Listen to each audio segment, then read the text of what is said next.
Once again, greetings and welcome to another edition of the most powerful platform for truth anywhere bar none on social media.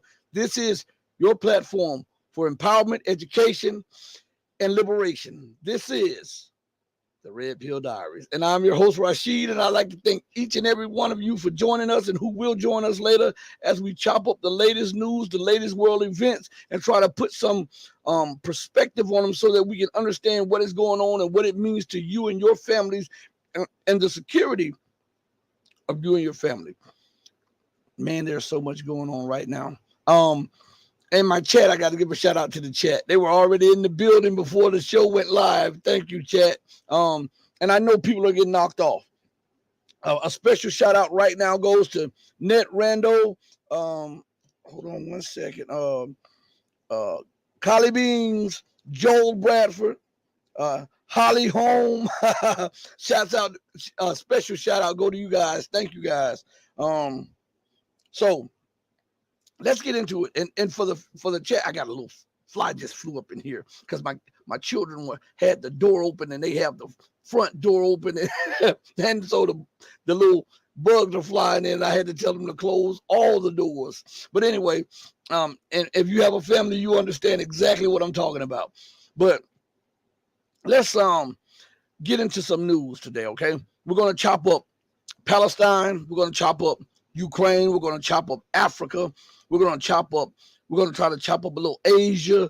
We're just going to try to go into a few things that nobody's talking about or nobody is going into a lot. If you have subject matters, if you have thoughts, if you have things that are dear to you that you want to address, please put it in the chat. We can all be a part of this progressive chat so that we can come up with solutions that work, okay? Because what did they tell you growing up? If you're not part of the solution, what are you?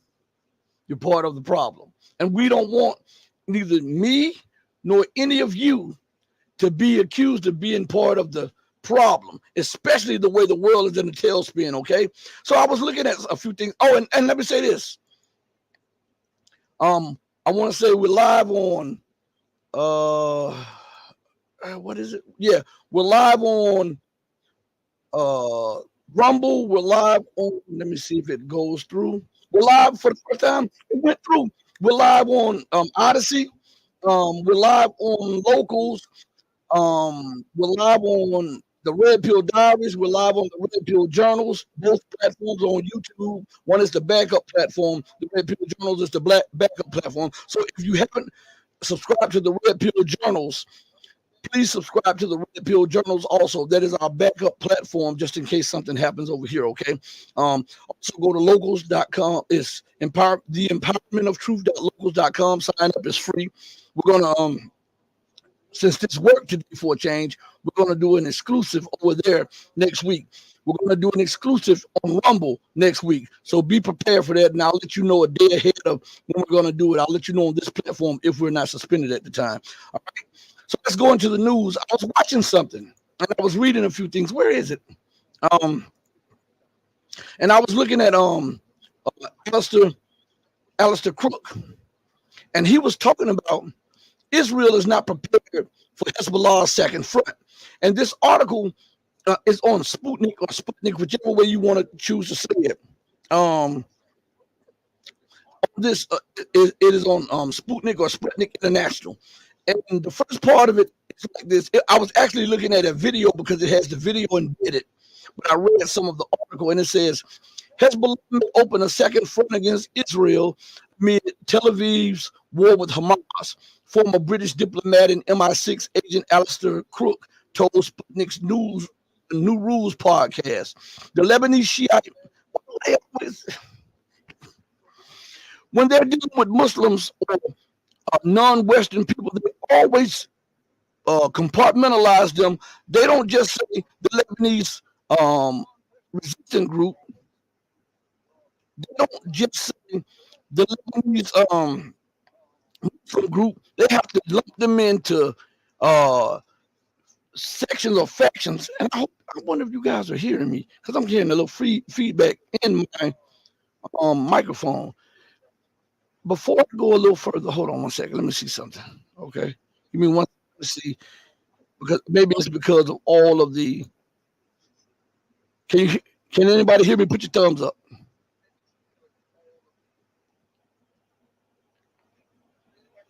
Hold on 1 second. Okay, let me look in the chat. I'm trying to make sure. It's choppy. Yeah, it's choppy. What is going on? Hold on. They're messing with me on YouTube. Is messing with me. Hold on 1 second. You're playing these stupid little games. It's better now. Okay, it's better now. Kylie Bean say it's better now. I think. Okay, now, Alistair Crook says, let me see. Oh, it's better now. Okay, good. Thank you. He says that the Lebanese Shiite militant group Hezbollah, instead of just saying the Lebanese group or the Lebanese resistance group Hezbollah, he has to break it up into whether it's Shiite, Sunni, Alawite, Wahhabi, or whatever. Right? When Britain goes to war and Britain sends in special forces, or the United States goes to war and the United States sends in special forces, they don't say the U.S. Special Forces group, which are Christians, and this segment is Muslims, and this segment is Catholics, and this, they don't do that. Only when it's concerning Muslims or people of the Eastern world do they then section it off. And I think it's subconscious now. I think it's so ingrained into their mind, even when they're trying to offer reasoning, and even when they're trying to go against the grain, it is so embedded in them that it comes to second nature. All right. So he says the Lebanese Shiite militant group Hezbollah may raise the stakes in the Israeli-Hamas war by getting directly involved in the conflict. Over the past few days, the Israeli Defense Forces and Hezbollah fighters have been exchanging strikes across Lebanon's southern border. The clashes came after Hamas's surprise attack on Israeli cities from the Gaza Strip on October 7th, and Tel Aviv's retaliation. Stop right there. Now, in this article, Mr. Alistair Cook, he tries to tell you certain things that are being suppressed by the Western press.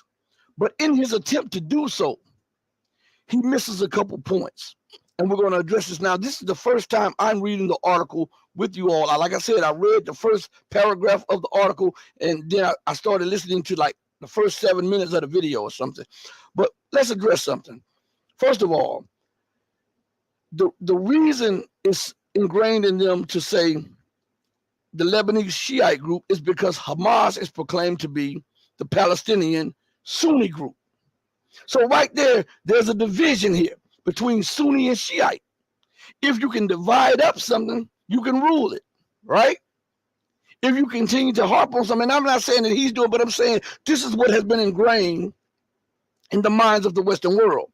Now let's go further. Let's go back to this paragraph that I just got off. Over the past few days, the Israeli Defense Forces and Hezbollah fighters have been exchanging strikes across Lebanon's southern border.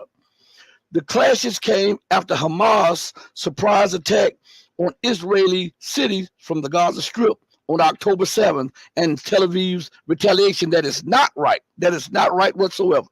That's not right. So we're going to put that in the proper perspective, okay? Because if you leave little inconveniences out to fester, they become talking points that nobody refuted. And if the more you leave, the more it builds a case to justify the aggression of the aggressor. And it makes the aggressor the victim and justified to retaliate, and it makes the victim the aggressor.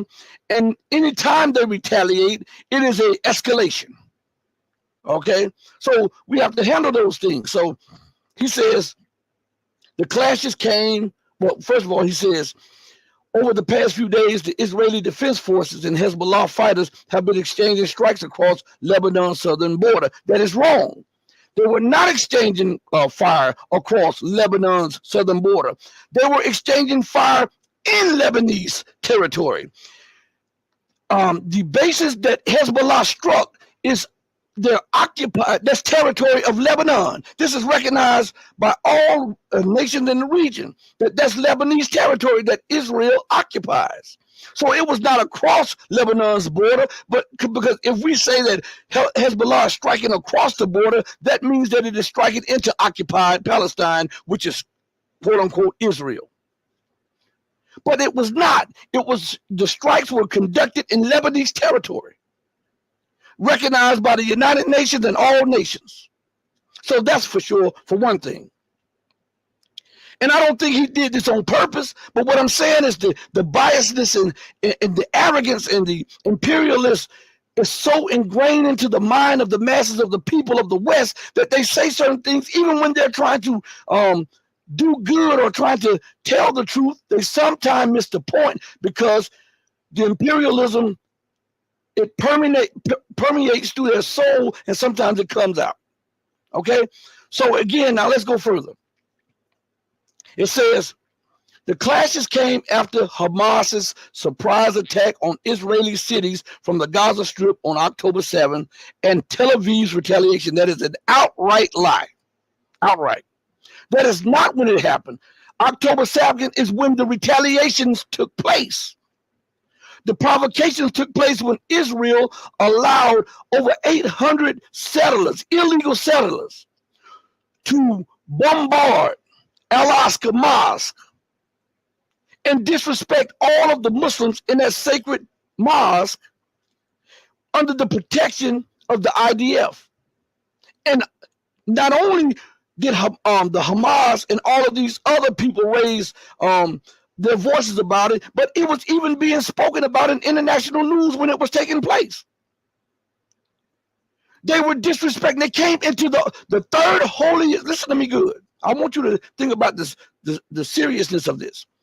Over 800 Khazari settlers, backed by the armed forces of the IDF and the police forces, bomb rushed the third holiest shrine in Islam, disrespected the imam, disrespected the people who were there worshiping,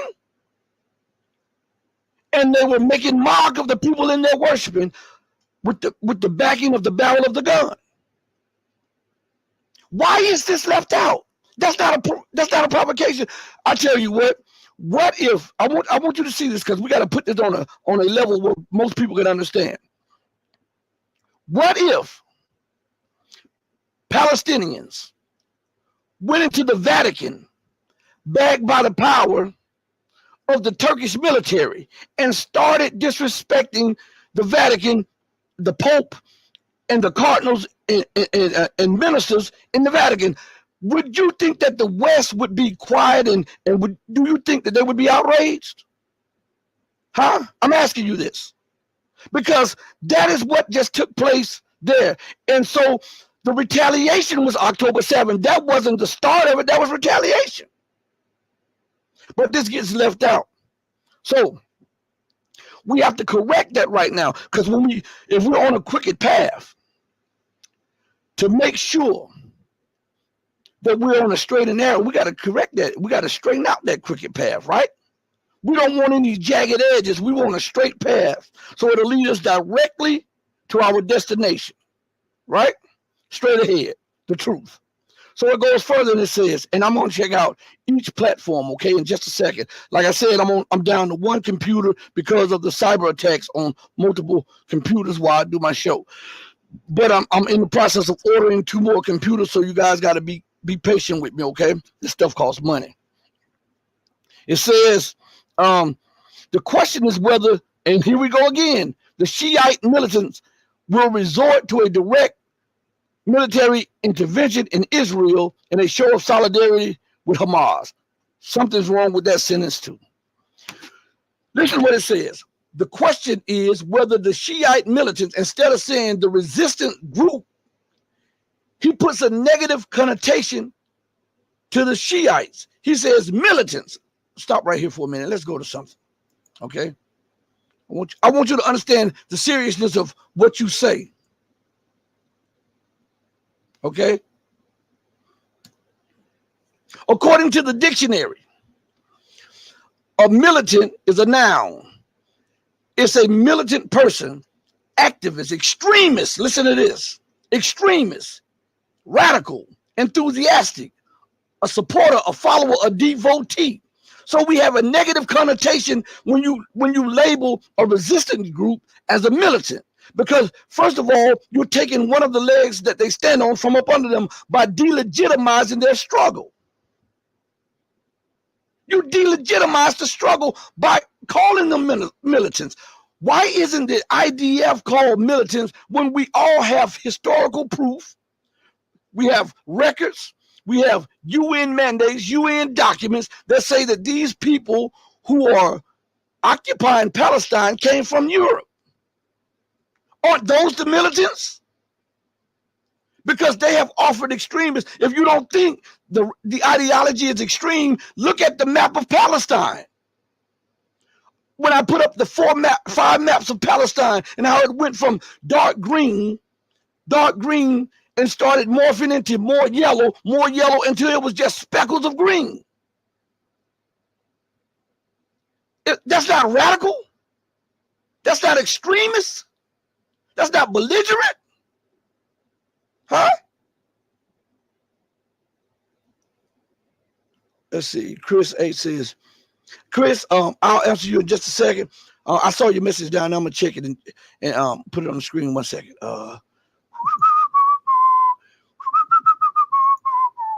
All right, Chris, and I'm gonna go back up and I'm gonna read some of the stuff you said, and we're gonna continue on.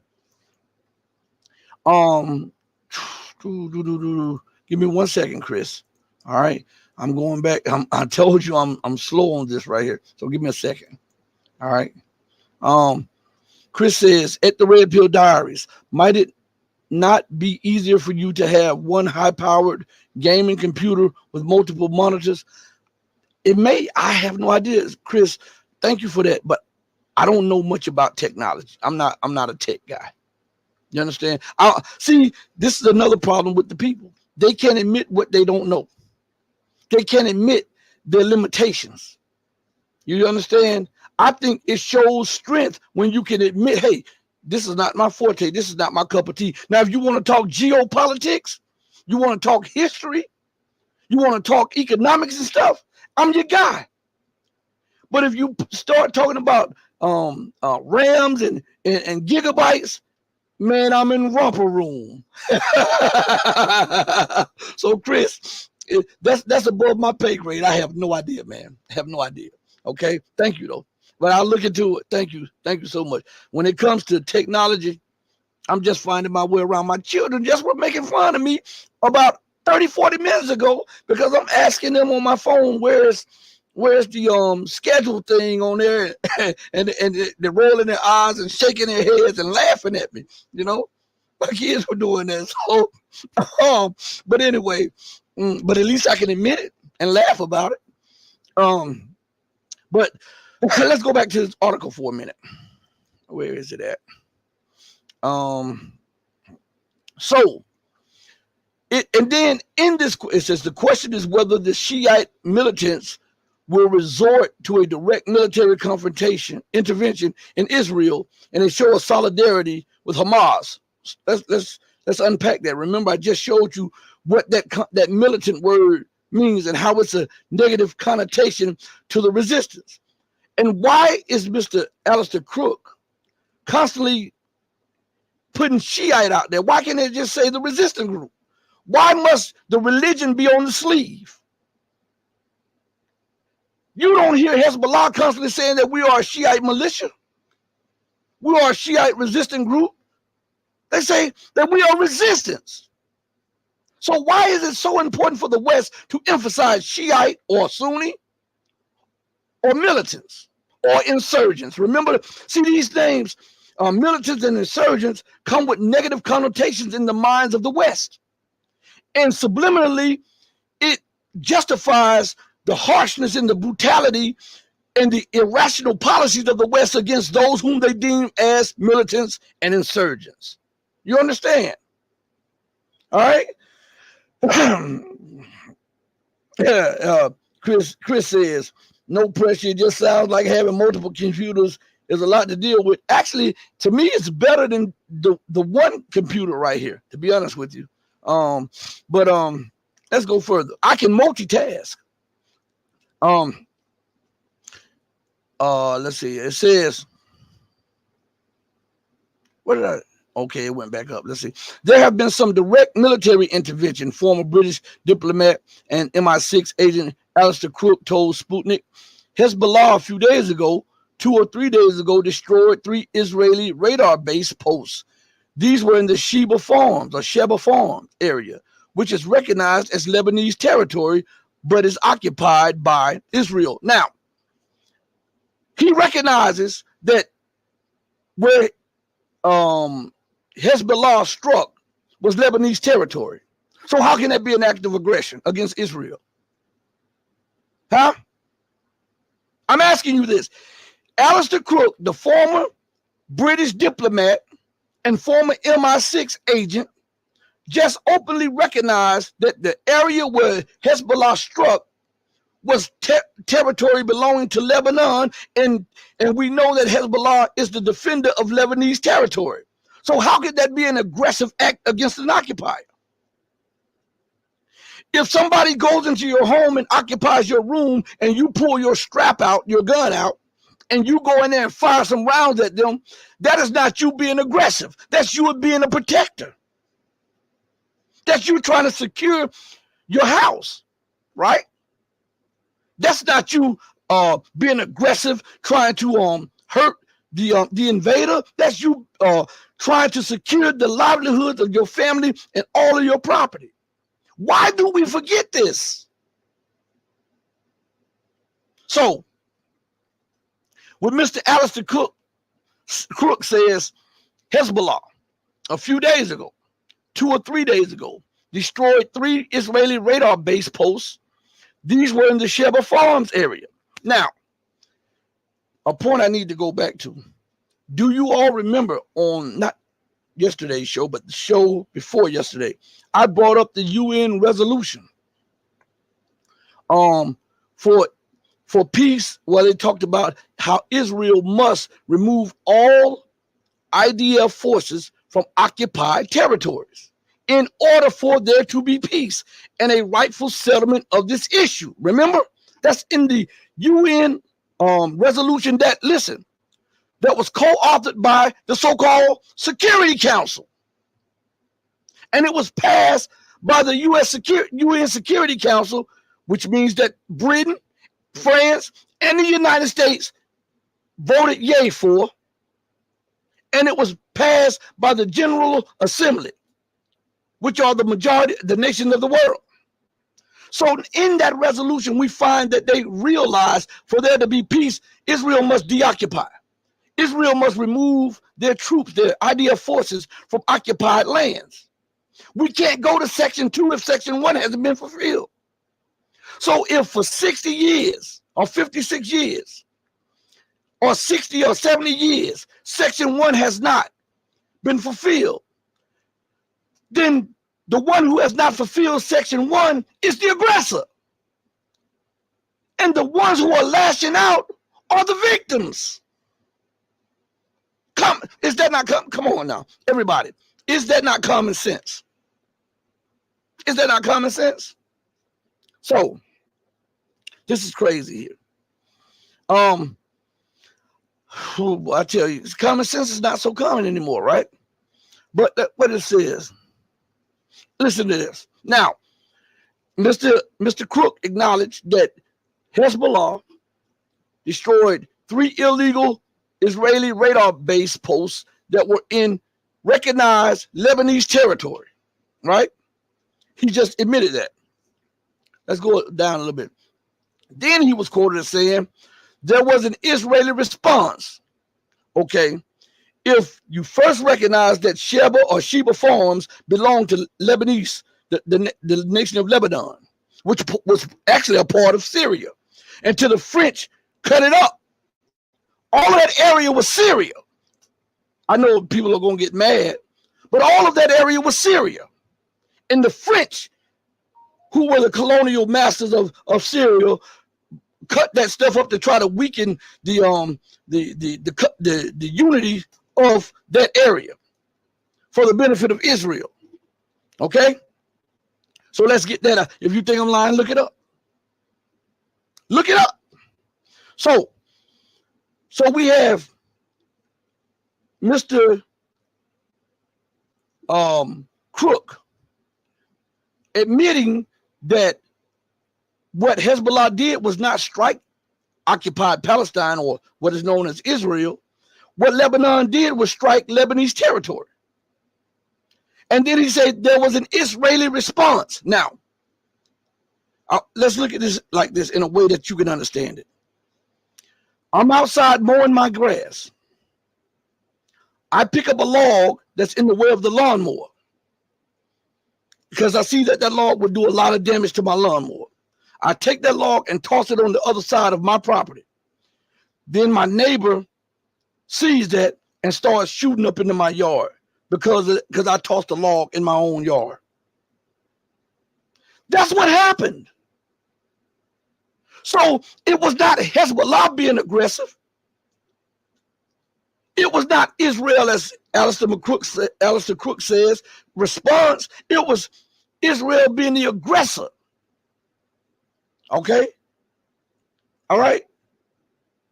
Oh, man, I'm telling you this. And thanks, everybody. Please, everybody in the chat, smash the like button. Please. And if you haven't subscribed, please subscribe. Please subscribe. Because they keep unsubscribing people. Because they don't want common sense to be common anymore. Now, what does that mean? That means that the West is willfully and willingly misleading you on the matters at hand.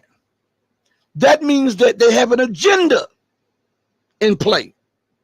And anything that upends this agenda must be suppressed, censored, or removed, because they don't want you wise enough to be able to discern that these people are aggressive. And what else would you think Israel would be? She was brought to you by the UK, the US, and France. What has the US, the UK, and France brought to the world? Occupation, war, destruction, and pillaging, and siphoning off wealth. And Israel is a mini-me of the United States. If you think I'm lying, go look at the writings. All of the writings prior to the establishment of Israel. And for you Bible thumpers, this should be something for you. Let me give you a common question. For those of you who are adamant about unrelenting support for Israel. Where was Jesus born?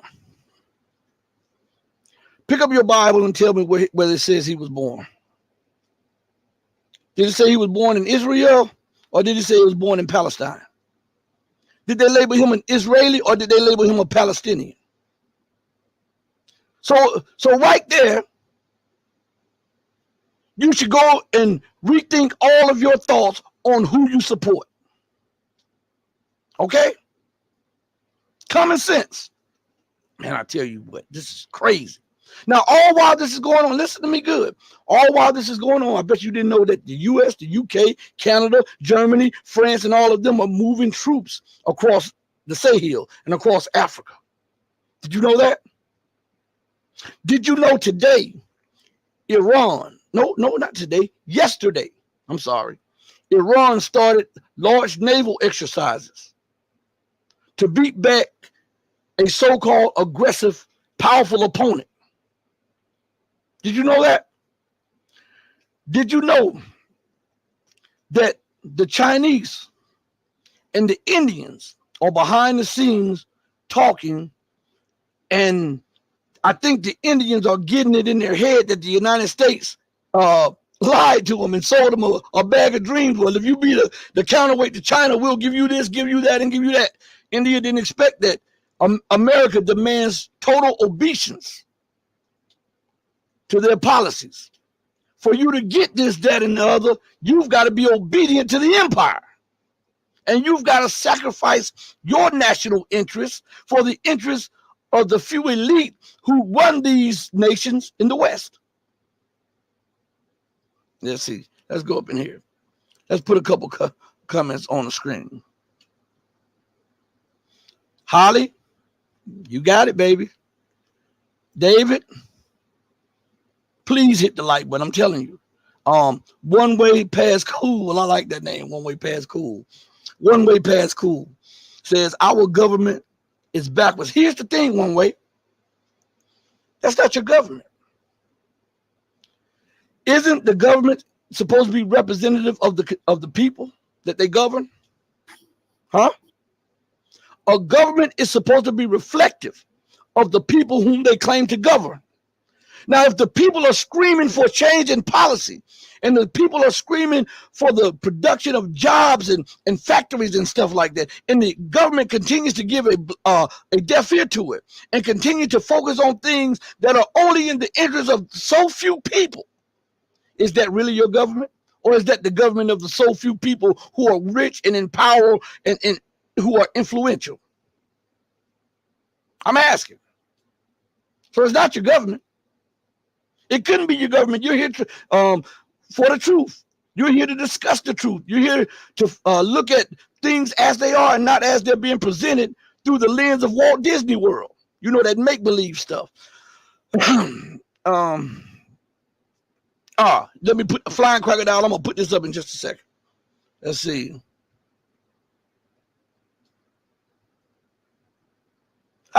Chris says this. At the Red Pill Diaries, for sure, Sykes-Picot agreement and the British mandate and French protectorates. It's good to see you touch on the historical roots. It would make other good reporting even stronger. Listen, this is what I'm telling you. These people, these other platforms, they gloss over this stuff, and then you have to ask why. You have to ask why. You have to ask why. Because listen, some people, they get money. They get a lot of money. And to address these things would jeopardize their money or jeopardize their standing or jeopardize their subscription or subscriber base or jeopardize their connections. Man, I give two flips about that. Okay? That is real. I have the basic necessities of life. I own my house outright by the grace of God. It ain't the best house. It's not the biggest house, but it's mine. All right? Own my land outright. All right? I got a beautiful, loving family. I could give two flips about sponsors and all of this other stuff. You understand? And that's real. So, let's go further. It says, let's see. Let me scroll down a little bit. Flying crocodile. That's what I wanted to put up. I got to put a flying crocodile. I'm going to put you up in a second, but I got to put Holly up right now, okay? I got to do that, and then I'll come back and put you up. Holly says, gloss over if they mention it at all. That's right. If they mention it at all, I look at these things, I'm like, what? And then they try not to use the same line of speech as the mainstream media. But yet they take the same lines when it comes to Israel or when it comes to certain events. Like I was looking at one, well, a few very respected, and I look at a couple of them, very respected platforms that have hundreds of thousands, and 70% of the stuff that they talk about, I agree with. 80% sometimes I agree with. But then they dance around certain things. And I was listening to a couple of them a while ago. And they went, and I knew it. I had already told my wife, I said, when the usefulness of Zelensky has come to its end, watch how not only the mainstream media starts to destroy him, but then these alternative media sites will do it also and label him as crazy or irrational. Hell, you knew he was crazy and irrational when he came in office. But listen, this is what they do. Zelensky won't listen to his generals. Zelensky is so preoccupied with Bakhmut. Zelensky is this. let's examine this, okay? And let's use common sense. Remember, we have to use common sense. This is the best way forward, to use common sense. Now, let us look at the history of the empire, which ties right into the comment of flying crocodile, which I'm going to put on the screen. All right? As a matter of fact, let me put it there. So, when has America ever invaded a nation and allowed for the nation to go against the grain of what it is talking about? I want you to understand something. Germany is a European nation, the second most powerful economic engine in the Western world. Has Germany been able to get outside the grasp of U.S. control? I'm asking you this.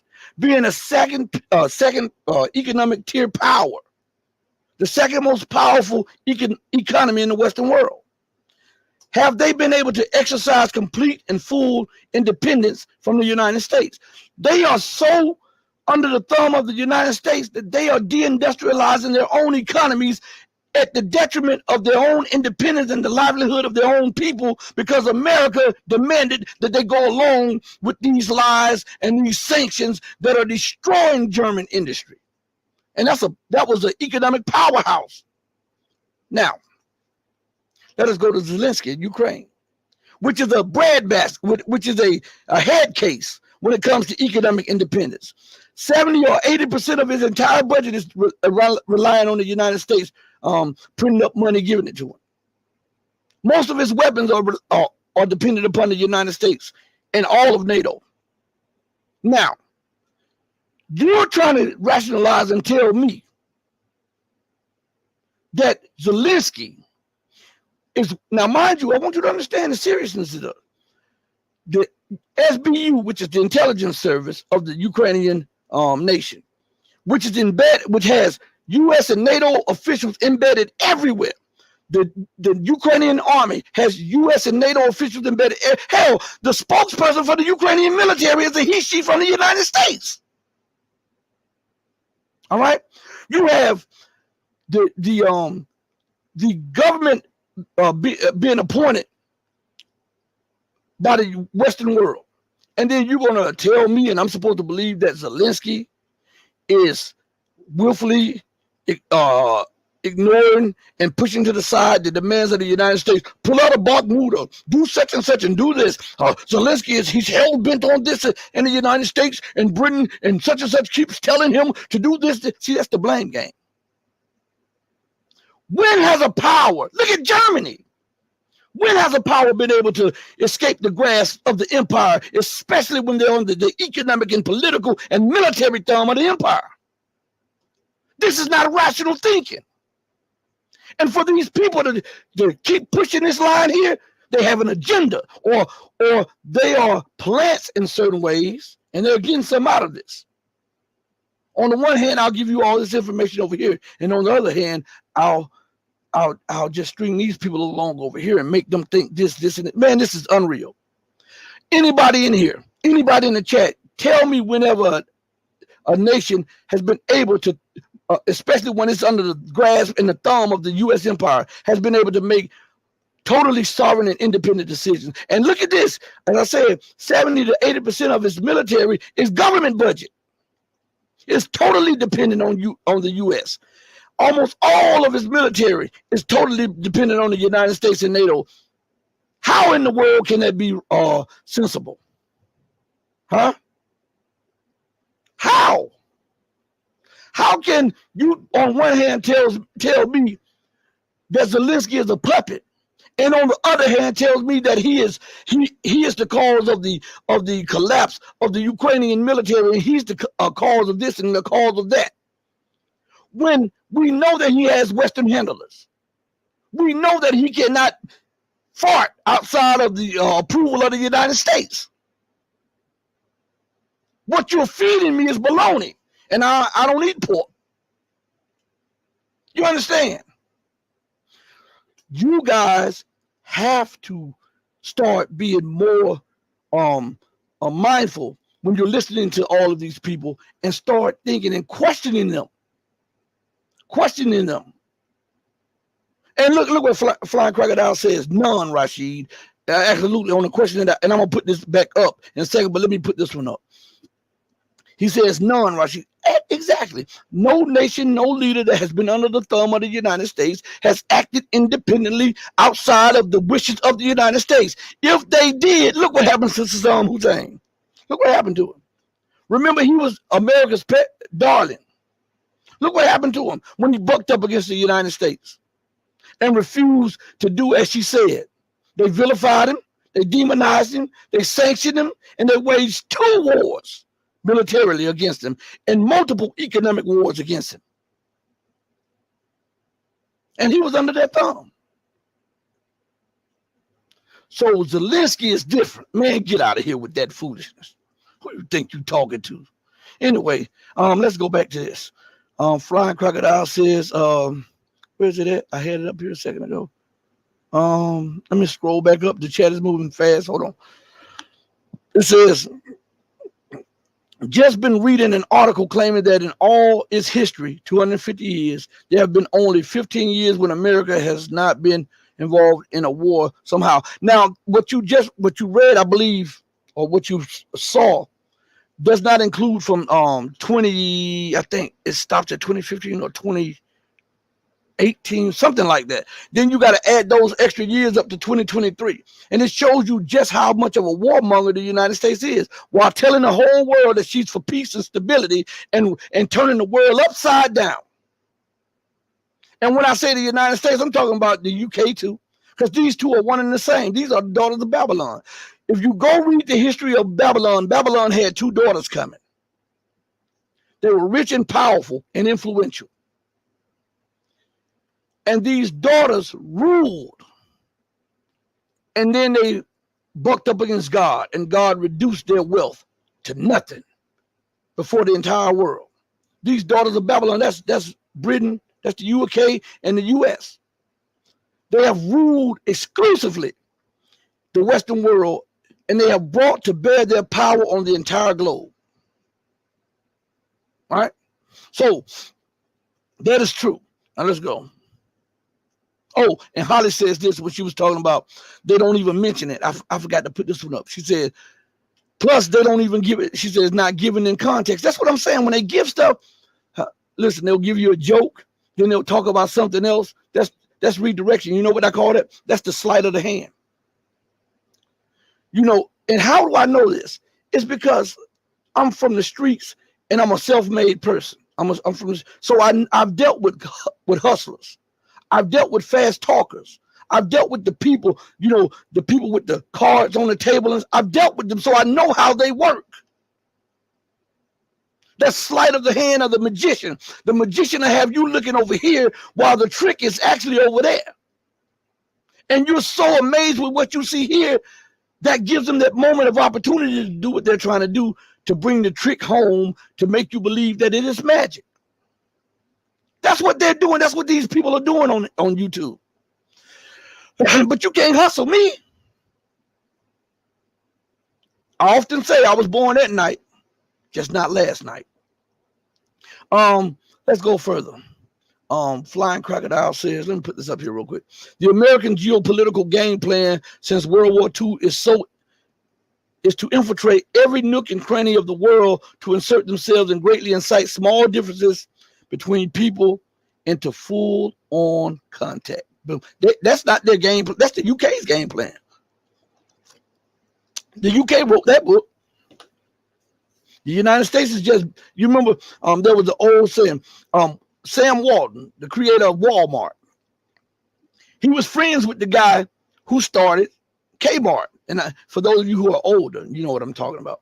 Kmart was the dominant store in America. Everywhere you went, you saw a Kmart. So he got close to the guy that owned Kmart, and Kmart taught him his game plan. The guy that owned Kmart taught him his game plan. And they asked the guy from Kmart about Sam Walton and what he was doing, because Sam was going with his station wagon, taking stuff from one place to the other, doing this. And he laughed and he was like, I don't see him as a threat. Now, today, do you see many Kmarts? No, but guess what you do? You do see Sam's stores and Walmarts, right? He took Kmart's game plan and beat Kmart over the head with it. That's what Sam Walton said he did. This is what the United States did. They took the British Imperial playbook.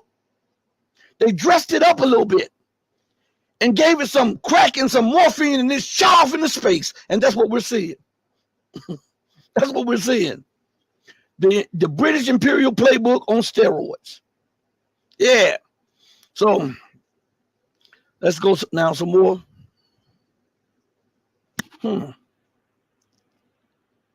Sunscreen. Oh, okay. Let me put this up here. Chris H says some streamers are gold. It's just that they don't have all the depth. That's right. Then they should stay within their means of understanding, because you could be charged with misleading people. I agree exactly with what you're saying, 100%.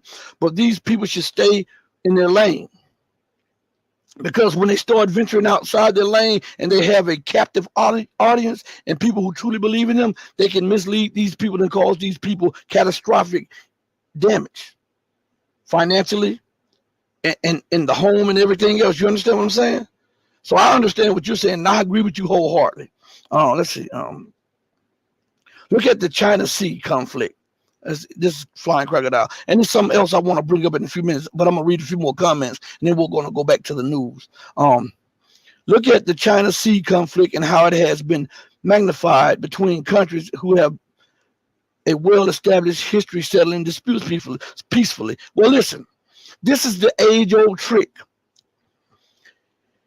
If I can start and magnify grievances and differences, and I stand back, not saying much, as I am the one who will magnify, it was magnifying them.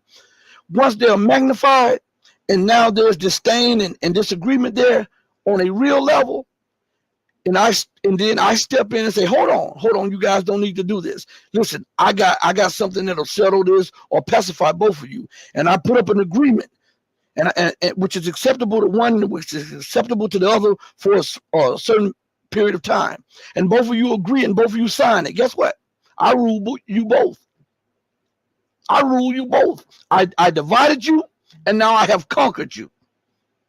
And so if either one of you step outside of the signed agreement, I can vilify you and beat you down with all of the instruments and levels of power that are globally.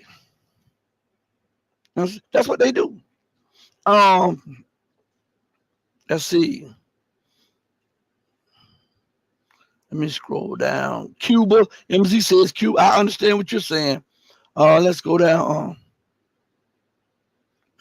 Cuba mostly charted its own path under the thumb of the U.S. the whole time. Yeah. And Cuba produces the best doctors in the world. Most people don't know that. Cuba has the best medical establishment in the whole world. And they export doctors around the world, doctors and nurses around the world, to help with their expertise. You didn't hear about massive deaths when that thing was released. You know what I'm talking about. In 2019, 2020, you didn't hear about massive deaths in Cuba. Even under the stress and strain of U.S. and Western sanctions, you didn't hear about that. Right?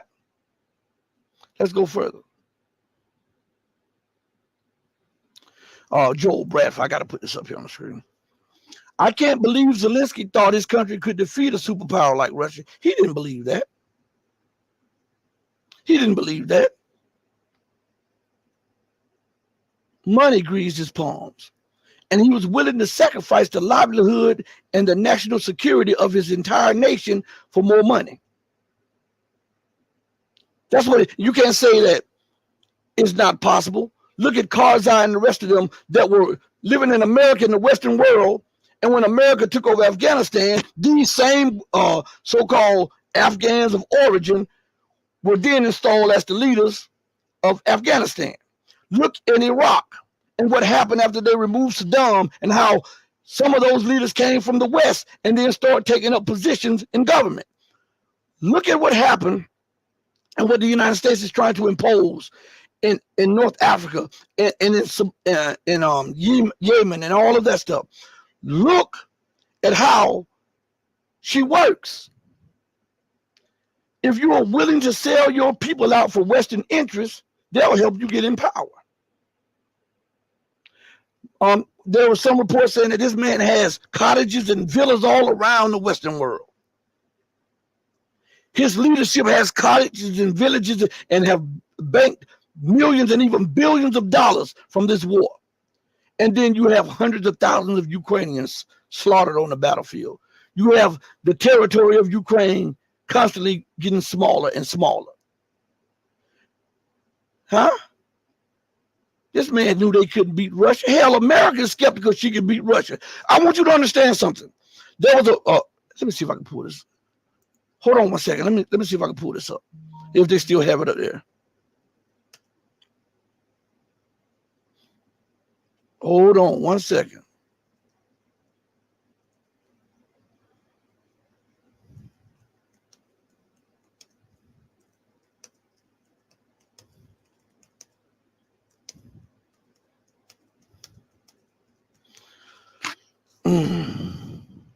Let me see if I can pull it up.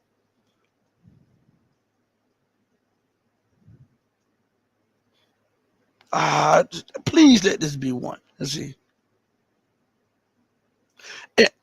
Foreign Policy Magazine in 2019 had an article titled "How the United States Could Lose the Great Power War," and then they tell you who the great power wars they would have against Russia and China, and how the United States no longer controls the air, sea, space domains, and how no longer is Russia and China near peer powers, but they are peer powers, and in some areas they dominate. I'm telling you this now. You can Google this. See how quick I Google this stuff? I just put in a few words. I'll tell you the words. U.S. skeptical that they could beat Russia or China in a war, and it comes up. But they took down some more relevant stuff. I'm trying to find the main article that I want to bring to you all. There was an article that was up here before. You know, they're scrubbing the internet to get these articles down. But there was an article up on the internet a while ago where the United States all but admitted that they would have a very hard time beating Russia. And they said that the best that they could hope to do was fight China to a standstill. And I was like, whoa, I got it in my email somewhere. I save it. I save all these tidbits of notes just in case they take them off, but I don't feel like going through all that right now. But yeah. So when we look at this, let's look at it as it is. What it says, Zelensky, if America is skeptical that she could actually win a military confrontation with Russia, how does Zelensky believe that he could win one? I mean, common sense, how did he believe it? Huh? So in reality, we know that this was just propaganda conditioning the West because they wanted to try to inflict irreparable damage on Russia so that they can leave Russia weakened and then go and position themselves to try to beat back China and then come back and finish off Russia. That was their plan. Go Google this stuff. They thought that they could inflict irreparable damage on the Russian Federation, leave Russia hobbling and reeling from a disaster in Ukraine, and then refocus and reposition to finally take on China because they said that they only had, and this was a year or so ago, that they only had 12 to 18 months to try to stop China, because after that, the U.S. had little to no hope in beating the Chinese in the war. These are from U.S. writings, not from me. So if that's the case, how in the hell did Zelensky ever think that he could really beat Russia? This was a U.S., UK, and Western contraption. And look, okay, Evola sunglasses. Hey, Evola, since you're here for the first time or the first time I've seen you, please feel free to subscribe, like, comment, and all that stuff like that. She says, the neocons are destroying the West. Yes, they are. But it's not just neocons, it's neoliberals. And on top of that, it's the masses from which they come from. Because if in this day and time, if you want to be a basketball player, what do? You practice, right? If you want to be a football player, what do? You practice. A pianist, what do? You practice your craft. If you want to learn something, you get on the internet or your phone. This stuff is right at the tip of your fingertips, right? So you can pick this stuff up. So after a while of them dumbing you down, it no longer becomes their problem solely. It's your problem too, because you were equipped with common sense when you came in the world. So if they're fleecing you and you are saying nothing and doing nothing about it, you become a part of the problem. Let's go a little bit further. Oh man, the time is at hand. The time is at hand. Let's try to get a few more things in. The time is at hand. Let's see. Joe Zelensky. All right, let's see. Let's go down here. Joel Bradford says Zelensky wanted NATO to join the conflict directly. Too bad Ukraine does not have a lobby in the U.S. like Israel does. Oh, stop right. Joel, man, you on it. I got to say this. Do you know when Russia struck a weapons depot? I believe it was yesterday or day before yesterday. I believe it was one. It was either yesterday or day before yesterday. They also killed NATO officers. Do you know that, right? When they took out I don't know if it was a battalion or a company or whatever of Ukrainian troops, they also took out NATO officers. Russia is striking NATO Russia understands that NATO is on the ground up in there. They understand it. Now I want you to understand something too. Russia also knows that the West is unhinged. See, when you rule so long, you say, and you've had everything at your disposal. Russia is playing, because I used to say, why isn't Russia doing this? And then I'm wondering, and then I said, you know what? I understand. The United States is a hurt power. The UK is a hurt power. NATO, they're hurt powers. Look at what Russia is doing to them in Ukraine. Russia has exposed them to be hollow and paper tigers. Not only has Russia outproduced the entirety of NATO, including the United States, with artillery, missiles, weapons, warplanes, everything, but they're outgunning and outmanning the entirety of the Western military structure on the battlefield. And they are winning by only having losses 1-to-10 ratio, 1-to-15 ratio. The Russian Federation is doing that. And the United States understand that now they understand. They didn't do it before, but now they understand that in a direct conflict on the battlefield with Russia, they would lose. And let me pull up something for you all, okay? Pull up something for you all real quick. Give me a second. All right. And I'm going to put it up. I'm going to see if they still have it up here.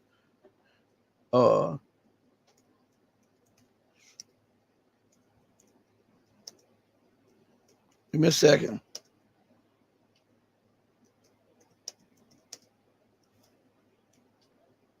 Let's see if they still have it up there. All right. All right. Now, let me see which one I'm going to put up, because all of them came. Whoa, man. That's a lot of them. Woo. Huh. Everything from the Rand Corporation to Forbes to National Interest to the Army War College. I'm giving you names of these now. The Daily Mail, War on the Rocks, Foreign Policy, and the Independent, the British news organization. It says Russia could overrun the Baltics in 36 hours if it wanted to. Now, here's the kicker. These articles were written October 28th, 2016, February 3rd, 2016, April 21, 2016, February the 3rd, 2016. Where's the other? One was written 2018. Let's see if it has some more stuff up in there. Forbes got it. Russia needs 60 hours to beat them. And it's June 7th, 2020. And you can put these words in to see if I'm telling you the truth. The search words that I used, just like this, was Russia would overrun NATO in 72 hours. I put that in there. And I says, in the National Interest put an article out February 4th, 2016. Okay. Now, what's significant about that? That the war has been roughly 2 years, not really 2 years going on, something like that. So NATO knew about this back then, and yet they continued to push, right? But what they did not know is to the level of advancements that Russian weapons and Russian war doctrine would be. And they were ready to use Ukraine to sacrifice in order to see what they were dealing with on the battlefield, because America's doctrine, go look this up, is to try to find kinks in Russia's armor. And if they find enough kinks, they want to use a decapitating strike to take out all the leadership of Russia. That is their military, that is their national doctrine. I'm not making this up. So listen to what it says. Revealed Russian invasion could overrun NATO in 60 hours. The RAND Corporation says, and you know who RAND is? RAND is one of the most influential and most powerful think tanks in the Western world. They war gamed this scenario multiple times back then. It says RAND. Now, the article comes out February 4th, 2016. But look what it says in the first sentence of the article after it was released. The headline says, revealed Russian invasion could overrun NATO in 60 hours. RAND came to its unambiguous conclusion after a series of war games it conducted between the middle of 2014 and early 2015. But they only released the data in 2016. And this is when they thought they knew Russia's capabilities. So how in the hell could Ukraine think that it could beat Russia?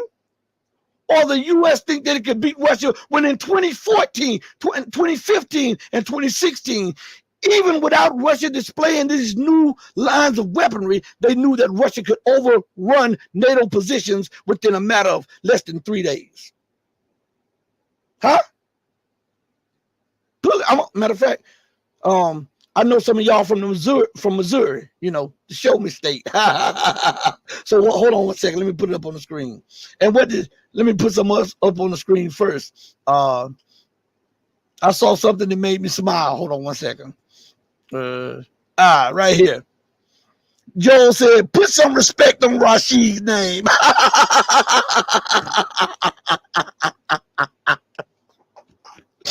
So look right here. Let me add this. Let's see if we can get it right here. Share this with you. Boom. It should be on your screen right now. You see that? From the National Review, the National Interest. Revealed Russian invasion could overrun NATO in 60 hours. Right? Now, I'm going to go back to something real quick. Okay. All right. So, in this article, let's read it. It says, RAND came to its unambiguous conclusion after a series of war games it conducted between the middle of 2014 and 2015. Now, according to the dictionary, right, the word unambiguous is an adjective. And it means not open to more than one interpretation, meaning there is no disagreement. There is no misrepresentation. This is the only outcome we could have come to with all of the data at our disposal. This is what this means. And all of the data shows us that NATO combined could not stop Russia if it so chose to overrun NATO positions in a matter of 60 hours or less. That's what it says. And so again, with this being known in 2014, 2015, and 2016, how in the hell did Zelensky, a stripper, actor, think that Ukraine had the possibility of beating the Russian Federation in an armed conflict? Man, come on. Stop this. Stop it. Stop it. You know? So, it is. let's see. I'm trying to read some. I'm sorry, everybody. I'm trying to read all the comments also. Let's see. Flying Crocodile says, Rashid telling the truth. Okay, I'm putting it up on the screen. And it's a host of other articles by other magazines and stuff that talked about the same thing. They said at most it would take 72 hours. Some of the other ones, at most, that Russia could overrun all NATO positions in the Baltics at most in 72 hours. Even if the United States were to deploy multiple troops and tanks there. And this was the conclusion the West came to in 2014, 2015, and 2016. So none of this stuff should be a surprise. The surprise is that Russia now let the cat out the bag and show that your expectations of what we could do back then are nothing to the reality of the situation. We are far more deadlier, we're far more advanced, and we're far more powerful than even your war gaming took into account. That's what that is. I'm telling you this. Let's see what MZ says. Russia initially trotted out its most outdated, least trained divisions, and the West assumed that was all they had, just like Napoleon. But listen, Russia did that because they didn't want a war. They looked at Ukraine as their brothers, and what they were trying to do is force the West's hand to negotiate. They didn't want this fully. They wanted to negotiate. See, again, there's a big divide. There are some who wanted war in the Russian Gulf. They wanted to just nip this in the bud because they knew that it was going to be a cancer. Back in 2014, there was the yelling of Putin not to stop those rebels in the Donbass because they were on their way to Kyiv. Do you know that? Go back and look at this. The reason you have those agreements signed by Merkel, Hollande, and Putin is because the U.S. and the West thought that the Ukrainian armed forces were going to beat those rebels, and the rebels went on the offensive, and they started taking territory and taking it so fast that the people in Kiev got so scared that they went to their puppet masters, and then the United States put France and Germany up to try to negotiate with Russia to try to, hey, hold on, let's just ceasefire and we'll guarantee the Donbass autonomy. But this was for America to arm and train them to the standard that they wanted them to so that they can relaunch the attack. But as the old saying goes, and as some of the U.S. Former politicians say, that had Vladimir Putin not stopped the Donbass rebels, Kiev would have been taken. And then Russia wouldn't be dealing with this problem right here. But at the time, I think they were still testing their economic system that they were putting in place to insulate them from Western sanctions. I believe that was the holdup.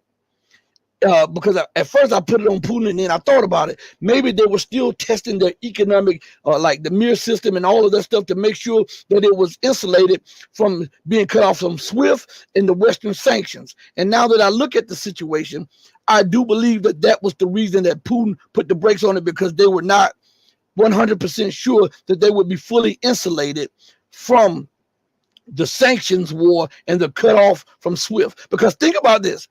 Had Russia not been insulated from the cutoff of the SWIFT system, and the United States and Europe would have cut off Russia from SWIFT, you know that's an act of war, and Russia would have had to retaliate militarily, right? If you Google this, I don't know if it's still up, but Dmitry Medvedev and Vladimir Putin said as much back then, that if they were cut off from the SWIFT system, that they would take this as a declaration of war. So I think they bided their time to insulate themselves and not be forced into a military response with the West. Go Google this stuff. Okay? Let's see. Flying Crocodile says, hate inspired by lies and money is a very powerful and perverting emotion. You better believe it, buddy. You better believe it. Russia likes to play possum at the beginning of major conflicts to draw the enemy. Yeah, they do. They do. Let's see. Let's go back.